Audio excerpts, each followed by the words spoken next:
Even before we had the Conan license, we thought about what combat should be. Where should the MMO go? What should happen within the MMO genre? What would be exciting? What would be different? And one of the things we wanted to do was to make a more involved melee engine. It's more real-time than most other games because we did move away completely from the auto-attack system. It is very much focused on player-controlled combat, so you actually need to make every swing you do. Age of Conan is far more fast-paced and dynamic. You can't underestimate anyone or anything in the world.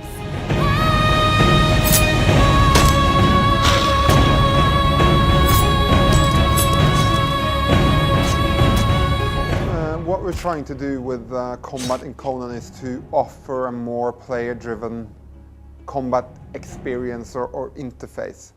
When I'm saying player-driven, I mean that the player still has something to offer, not only the character's abilities. Combat in Age of Conan was always meant to be a real-time proposition, moving away from the auto-attack systems of past games.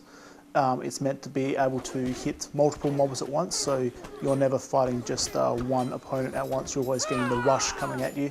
In general, it's a lot more fast-paced than the standard MMO types of combat systems. Between player collision, movement, knockbacks, area of attack, splash damage, the coordination elements are really a step up when compared to what players might be used to.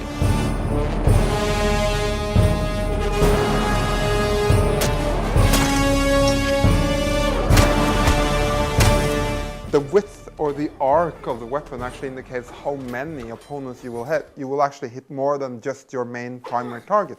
The bigger the weapon, the further away you can stand, and the bigger splash damage you will have, or the wider arc you can hit within. We have an active system where you evade or parry or block based on whether you miss an attack or whether the monster misses against you. We have an impact system and a really fun knockback system where you hit monsters far away. Of course, you then need to go rushing after them to follow up the attack, but it's always fun knocking stuff around. One of the key defensive elements are the shields. The defender, be it player or NPC, can allocate protection on various sides, and these protections match the attacking directions. So you have left side, right side, top/middle. But the shields are also used during group combat, because when you circle around your opponent, the shields swing with the opponent, basically. So, you know, if you attack someone from behind, their middle guard is always open. That's where you should drive down all your hits, when you're behind your opponent.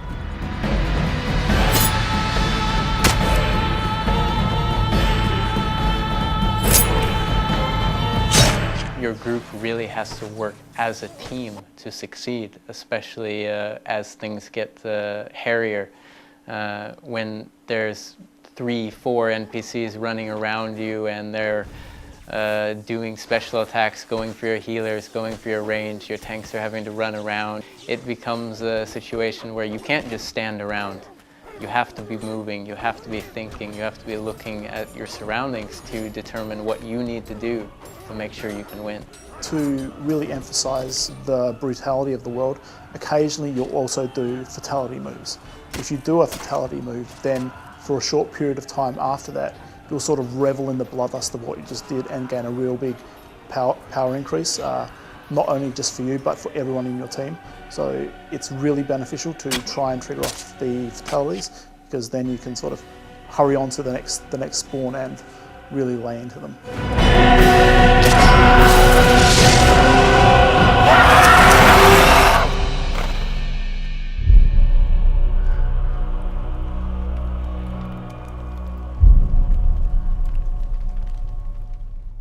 Obviously, the combat system is very brutal, and we don't want it to be anything other than that. It's always meant to be like visceral feedback as to what you're doing. There's blood sprays, there's decapitations, there's disembowelings. There's lots of darkness to it. We could have had this type of combat experience in a much less violent setting. But this setting is dirty, it's gritty, it's pulp. And we want people to feel like the destroyer wading through opponents.